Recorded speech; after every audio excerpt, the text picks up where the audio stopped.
Conforme o artigo 75 do Código Penal, o limite de cumprimento de pena era 30 anos. Vale dizer que o indivíduo poderia ser condenado a uma pena qualquer, na correspondência com os crimes praticados, e essa pena poderia ser de 100, 150, 200 anos. Todavia, o limite de cumprimento, de execução dessa pena, 30 anos. Ocorre que com a Lei 13.964 de 2019, esse limite foi aumentado para 40 anos. 40 anos, portanto, é o limite máximo de cumprimento de pena no país. Vamos considerar que a maioridade penal ocorra aos 18 anos. E vamos considerar uma série de crimes em que o autor, ao ser processado, julgado, condenado, atinja uma pena superior a isso, uma pena de 60, 80 anos, por conta dos diversos crimes que eventualmente tenha praticado.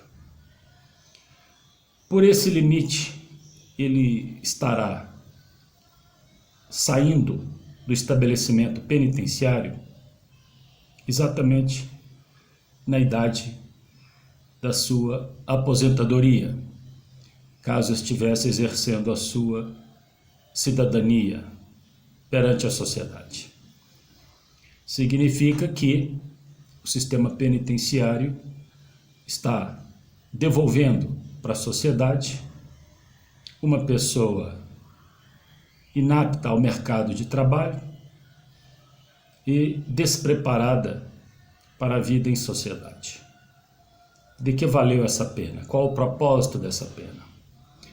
Parece um raciocínio bem rudimentar, bem básico, mas todos os raciocínios pelos quais passam e perpassam a pena nos levam a conclusões absolutamente ridículas em relação ao seu significado e em relação ao seu propósito. Para que serve uma pena, afinal? Ninguém acredita mais na teoria recuperativa ou devolutiva, muito menos preventiva.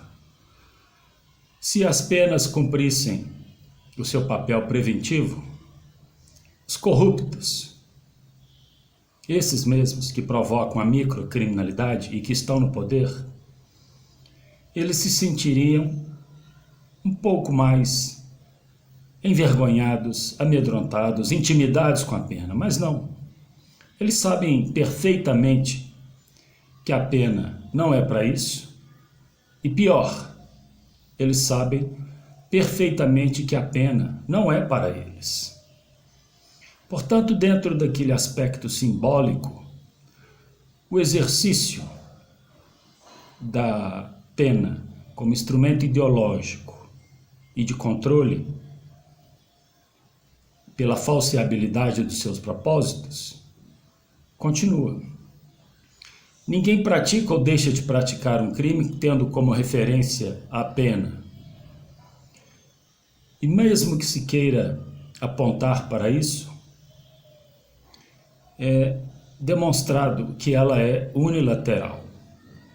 Ela só se aplica a alguns. Uma pena que se aplica apenas a alguns e exclui outro, ela se mostra estruturalmente uma farsa. A pena é uma farsa, dentro do aspecto jurídico, dentro do aspecto social. Ela só não é uma farsa dentro do aspecto econômico, porque ela custa caro. Custa ao erário público altas somas, mas é importante que ela exista economicamente, porque ela é elemento-chave de produção da pobreza. E enquanto ela reproduzia a pobreza e persegui-la, abrindo cada vez mais novas vagas, a pobreza, por sua vez, é um elemento importante para o capital, para a riqueza. Não existe riqueza sem pobreza.